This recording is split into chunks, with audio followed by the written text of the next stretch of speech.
At 6 months, your baby is likely becoming curious and excited about pretty much everything. They're learning from the little things you do together every day, like going to the grocery store or even the doctor's office, yeah. You're introducing a whole new world every time you look at and talk about something together. Everyday play. At this age, learning is not just about stimulating their minds, but it's also about helping them discover how to move and use their bodies. We used to play peekaboo. That was the game my daughter loved. She loved to go under the blanket and go like that. At this age, your baby's still not quite sure that even though your face is hidden, you're still there. Games like peekaboo help them develop this ability called object permanence. Practicing this will eventually help your baby understand that while you may leave for periods of time, that doesn't mean that you won't come back to them. Science shows that babies understand many words long before they can say a single one. Babies learn words by hearing them in everyday conversations. When they can connect words with real-life activities, they learn language on a much deeper level. Try to find ways to fill your baby's day with words, whether you're on the go, at home, in the bathtub, and even before bedtime. This off for you, okay? You feeling a bit warm? We love books. It was such a useful tool to be able to introduce her to the larger world, to be able to just even point out colors and objects. My little one, obviously he doesn't know what the words are, but he would just be kind of glued to the pages. Looking at pictures and talking to them about what they can see can be even more valuable than reading the words on the page. Babies at this age respond well to books with different textures and bright colors. Granted, they won't pay attention for long, so when they're done, follow their lead and move on to something else. Babies can learn more than one language at a time. So, speak to your baby in whatever language you're most comfortable with. Understanding milestones. 6 months is a time of many new skills. Your baby will likely be rolling over, sitting with a little support from you, grabbing at things and passing things from hand to hand. They might start to talk more by making raspberry sounds or some babbling noises. Babies usually develop skills in a particular order, which we call milestones. When you become a parent for the first time, even when we go to the pediatrician, like your child is in the 80th percentile in whatever these marks are, and you're like, well, what does that mean? Is that below? Is that above average? Like, where does my kid really fall in all this? Having a premature baby, milestones are, you obsess over them. If I'm constantly trying to figure out if she's hitting a certain milestone, am I able to take the time to actually enjoy whatever it is that she is doing? Children might reach milestones at different ages. If you're worried your child is delayed in reaching a milestone, Please bring it up to your provider. Addressing these concerns early can make a big difference for your baby's development, which is one reason that coming to your appointments is so important. You and your doctor are a team. Eating and teething. At 6 months, you can allow your baby to start to feed themselves.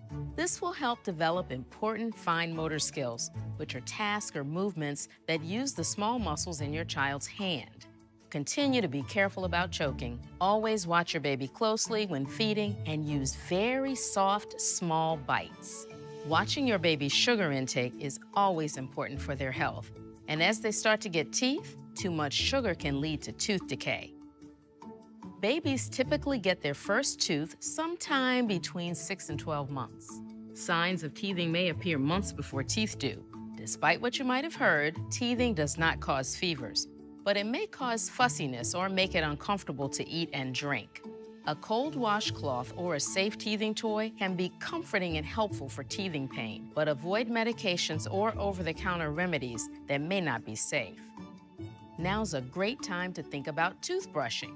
All babies, even before they have teeth, can benefit from brushing with fluoride toothpaste the size of a grain of rice at least once a day. You can start with a soft baby toothbrush or a small cloth to wipe their teeth or gums. Sleeping through the night. If your baby isn't already sleeping through the night, now may be the time to help them learn how. I kind of gave them the opportunity to kind of figure out their own soothing mechanism, ways that they can figure out how to soothe themselves. Some babies may need practice falling asleep on their own, while others may need to learn how to soothe themselves back to sleep in the middle of the night. If I do let her have a second, like even just to cry for a second, she'll usually fall back asleep on her own. better for everybody involved, better for her, better for us. If we just like let her sort it out on her own, it makes her a little bit more resilient. Yeah, you think so? There are many strategies families use to help their babies learn to sleep. Some methods involve more crying, while others may take longer. What's most important is to pick a strategy you're comfortable with and stick with it. Talk to your child's doctor to discuss any questions you have about helping your baby learn to sleep through the night.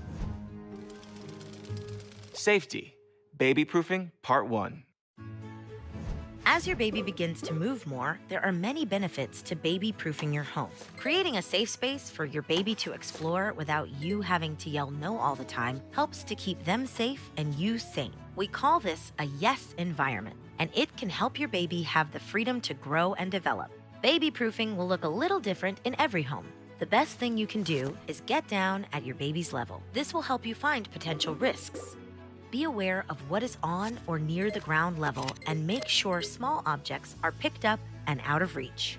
Outlets, stairs, cords, electrical and curtain, and objects your baby could pull down on top of themselves are also particularly dangerous at this age. As a reminder, all poisonous substances should be out of reach and secured. If your baby does swallow any poisonous substances or objects, call Poison Control immediately at 800-222-1222.